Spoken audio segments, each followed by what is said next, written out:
अस्सलाम वालेकुम। आज की वीडियो बहुत ही प्यारी है दोस्तों। रमज़ान में तहज्जुद की क्या फजीलत है, क्या अहमियत है, रमज़ान में किस तरह तहज्जुद पढ़नी चाहिए ताकि हमारी दुआओं को कबूलियत मिले, ये सब बताया गया है इस वीडियो में। तो अगर आप अपनी दुआओं की कबूलियत चाहते हैं तो वीडियो को बिना स्किप किए आखिर तक ज़रूर देखिएगा। तहज्जुद, सहरी और फजर कितनी खूबसूरत हो जाती है ये रमज़ान की रात। तहज्जुद में दुआएं कबूल होती है, लेकिन रमज़ान में तहज्जुद की दुआओं की कबूलियत और भी ज़्यादा बढ़ जाती है।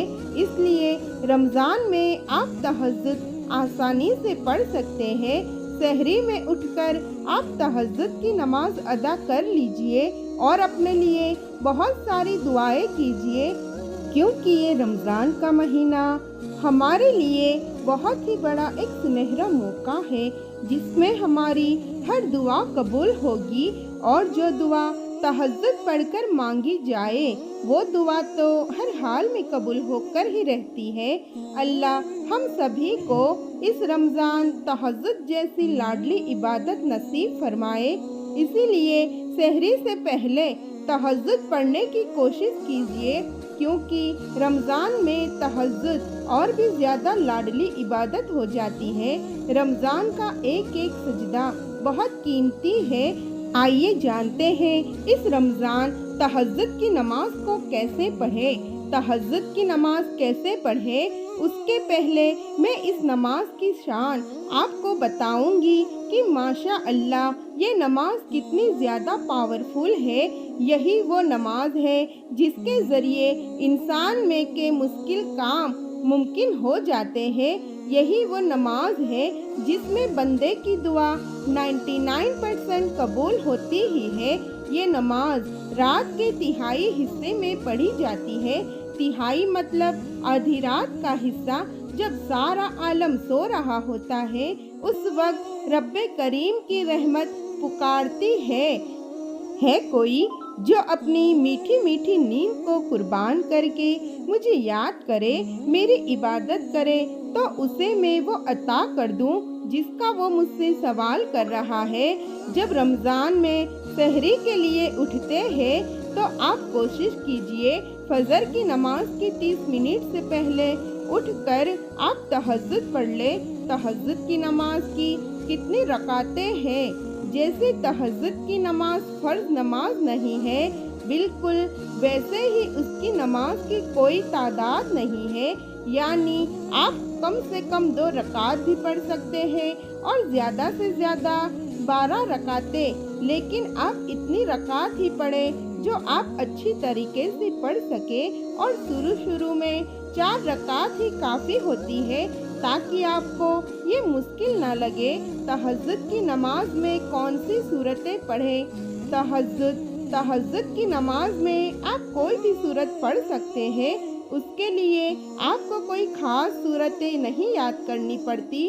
आप छोटी सूरतें भी पढ़ सकती हैं और लंबी सूरतें भी। अपने फजर की नमाज से 40 मिनट से पहले उठकर वज़ू कर लेना है और तहज्जुद की नियत करके नमाज शुरू कर देनी है। आपने उतनी ही रकात पढ़नी है जितनी आप आसानी से पढ़ सके और सजदों को लंबा करना है। नमाज का मज़ा लेना है। जो भी सूरतें आपको ज़ुबानी याद हो वो सारी की सारी आपने पढ़नी है, और अगर नहीं भी याद तो कुरान से देखकर पढ़ लेनी है। 2 रकात करके नमाज पढ़नी है। बस ये 40 मिनट आपकी सारी ज़िंदगी बदल सकती है। आपको ज़िंदगी में कितनी ही परेशानी क्यों ना हो, आपका दिल जब भी बेचैन हो, आपने तहज्जुद की नमाज पढ़ लेनी है और फिर देखना अल्लाह कैसे आपके लिए रास्ते खोल देगा और कैसे आपकी ये एक कुर्बानी आपको कितनी अनगिनत कुर्बानियों से बचा लेगी।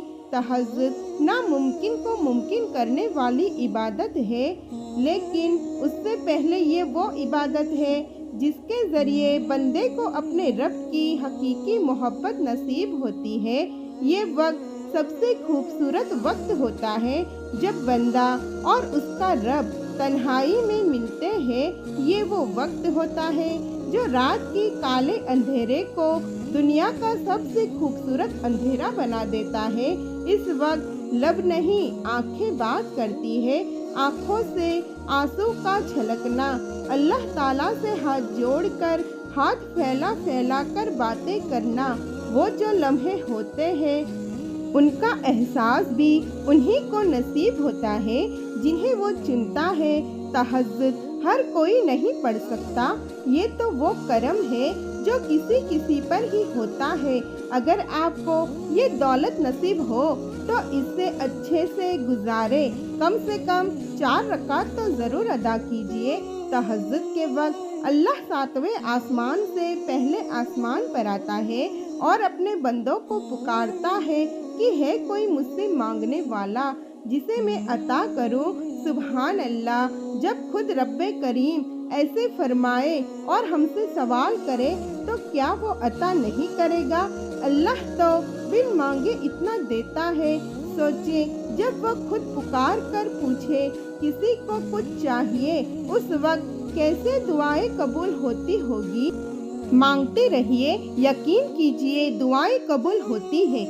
आपकी जिंदगी में पढ़ी गई एक तहज्जुद की नमाज पूरी जिंदगी बदलने की ताकत रखती है। तहज्जुद पढ़ा करो, कोई मिले ना मिले अल्लाह मिल जाता है, और जब अल्लाह मिल जाता है ना तो सब मिल जाता है। जिस कहानी की वजह से तुम तहज्जुद तक पहुंच जाओ, उस कहानी को अल्लाह पाक कैसे अधूरा छोड़ सकता है। तहज्जुद की बरकत से तुम्हारी रद्द की हुई तमाम दुआएं पूरी हो जाएगी। जो कहानी तहज्जुद तक पहुंच जाती है फिर वो कभी अधूरी नहीं रहती। चाहत से नसीब तक का जो फासला है वो बस एक दुआ है। तहज्जुद में बहने वाले हर आंसू अल्लाह से कुन कहने की सिफारिश करता है। तो अगर दर्द रात भर सोने नहीं देता तो जान लो कि वो मुंतज़िर है तुम्हारा, अभी भी उसको इंतज़ार है तुम्हारी दुआओं का। मांग लो, अभी भी कुछ नहीं बिगड़ा, अभी भी वो सब हो सकता है जो तुम चाहते हो, अभी भी वो सब मिल सकता है जो तुम मांगते हो, अभी भी कबूलियत की एक घड़ी बाकी है, अभी भी तहज्जुद का पलड़ा मुकद्दर पर भारी है। जो दुआएं तुम्हें इतनी प्यारी होती है ना, उन्हें मांगने का अंदाज भी बहुत प्यारा होना चाहिए, इतना प्यारा कि अल्लाह पहली बार में ही उन पर कुन कह दे। और पता है अल्लाह को इतना प्यारा अंदाज किसका लगता है? तहज्जुद पढ़ने वालों का। आपको जो चाहिए अगर आपने उसे अल्लाह से तहज्जुद में नहीं मांगा तो क्या मांगा? तहज्जुद में जागने वालों को चाहिए सोने वालों के लिए दुआ करे, मिलने वालों को चाहिए बिछड़ने वालों के लिए दुआ करे, कामयाब होने वालों को चाहिए हारने वालों के लिए दुआ करे। तुम्हारी दुआएं सुनी जा चुकी है, तुम्हारे सब्र का सिला लिखा जा चुका है। अभी तुम्हें तुम्हारे यकीन के मौज़े दिखाए जाएंगे ताकि तुम जान सको कि मुखलिस दिल इख्तिताम में हमेशा जीत जाता है और तकदीरें अल्लाह के एक इशारे पे बदल जाया करती हैं। कितना सुकून मिलता है ना जब आपके लिए सारे रास्ते बंद हो जाए और आपका दिल कहे सब्र रखो, अल्लाह की रहमत का दरवाज़ा अभी बंद नहीं हुआ है। फिर आपको तहज्जुद पढ़ने का ख्याल आना बेवजह तो नहीं, आखिर कुछ तो है जो मुमकिन होना है। तहज्जुद इतनी कीमती है, अगर अल्लाह हमें ना देता तो हम कभी समझ ही ना पाते कि अल्लाह की मोहब्बत किसको कहते हैं। हज़रत अली फरमाते हैं, ला हासिल को अगर पाना चाहते हो तो तहज्जुद पढ़ा करो, क्योंकि जो नसीब में ना हो उसे तहज्जुद की दुआएं मुकद्दर में ले आती हैं। फजर और तहज्जुद खामोश नमाजें हैं, उनमें बहाए गए आंसुओं की पुकार सिर्फ अल्लाह देखता है और सुनता है। तभी तो उनमें मांगी गई दुआएं असर रखती है, तभी तो उनको अदा करने के बाद इंसान का दिल सुकून से भर जाता है। तहज्जुद में की गई दुआ बंद दरवाजे खोल देती है। तहज्जुद में फर्श पर किया गया सजदा इंसान को अर्श पर अल्लाह से मिला देता है। दुआएं कैसे कबूल होती है? दुआ मांगने के कुछ अहम असूल। बिल्कुल साफ नियत से दुआ मांगे। दुआ के शुरू में और दुआ के आखिर में दरूद शरीफ पढ़ना ना भूले। सदका लाजमी करे।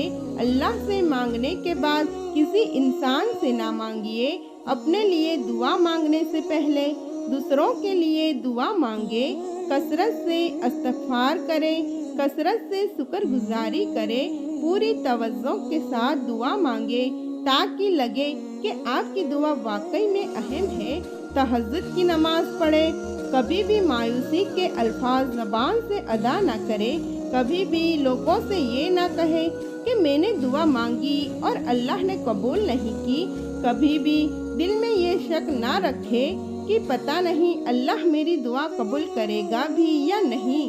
कभी भी जिद में आकर दुआओं का तसल्सल ना तोड़े। जिक्र अज़कार करे। अपनी दुआओं पे साबित कदम रहना सीखे, क्योंकि अल्लाह उनसे मोहब्बत करता है जो अपने यकीन में शक नहीं लाते। आपकी दुआएं सिर्फ दुनिया में आपकी मदद नहीं करती, बल्कि आपकी दुआएं आखिरत में भी आपकी मदद करती है। क्योंकि जब हम दुआ करते हैं तो हम कसरत के साथ अल्लाह को याद करते हैं और हमारे अल्लाह को पुकारने की कसरत का सवाल अमाल में होता है जो अजर और सवाब के हकदार होते हैं। और हो सकता है आपका अल्लाह को कसरत के साथ रमज़ान में तहज्जुद की दुआओं में पुकारना ही आपको जन्नत तक ले जाए। तो दुआ मांगते रहे और अल्लाह का हम्द बयान करते रहे, क्योंकि दुआएं मांगने के अजर कभी रायगा नहीं जाते। दुआएं कबूल हो या ना हो, क्योंकि दुआएं मांगते हुए आप सिर्फ अपनी ख्वाहिश नहीं मांग रहे होते, बल्कि आप अल्लाह का हुक्म भी मान रहे होते हैं।